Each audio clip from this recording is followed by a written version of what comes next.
We travel to the north coast of the Everdell Valley where new adventures await. The sea promises new opportunities to meet critters and build constructions, along with exploring islands and just seeing where the wind may blow your ship.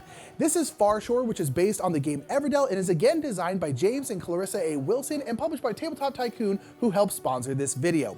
Well, I have a ship that's ready to set sail, so let's weigh anchor as we go in focus on Farshore. In Farshore, players will be going through a year using their workers to gather resources, recruit critters and build constructions, explore islands, and prepare for seasons. As we've said, it is based on Everdell, and you will see many similarities here along with new opportunities to explore with new card and game effects. On a turn, you may do one of three things. You may place a worker at one of the locations on the shoreline, which will allow you to collect resources such as driftwood, seaweed, sea stones, and mushrooms. There are also island tiles which will provide resources as well so long as they're face up. Once you have some resources, you may wish to play a card into your shoreline city. Cards can either be played from your hand or if they are a face-up card in the bay. Cards come in two varieties, constructions and critters. Constructions will require different combinations of seaweed, sea stones, and driftwood, while critters will require mushrooms to be played. Cards come in several varieties. Green production cards will activate when they are played and then again as you prepare for spring and autumn seasons. Blue governance cards will provide bonuses when you play certain cards or perform certain actions. Beige Traveler cards activate once when played.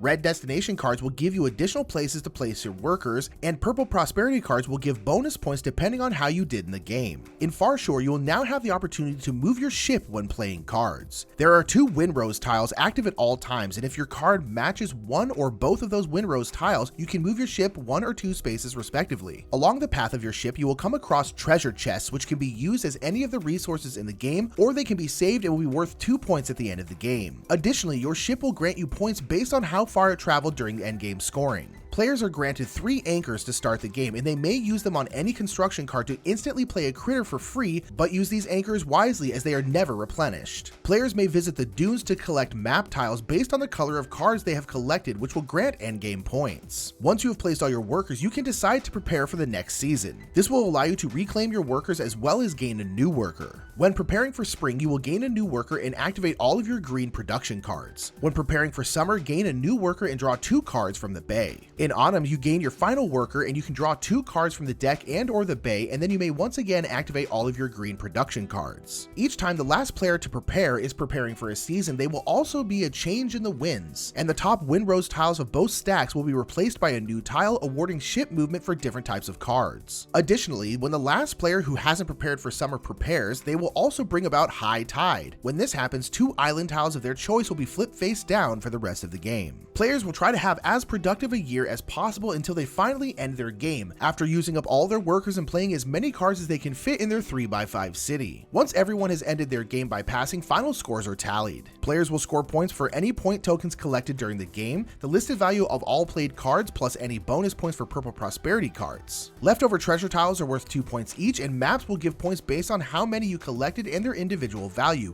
the more the better. Finally, you will gain points based on your ship's final location, and the player with the highest score wins.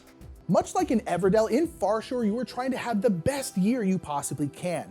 Clever card play and making careful use of those workers can really help you make a year for the record books. And if you'd like to learn more about Farshore, be sure to check out its page at BoardGameGeek.com.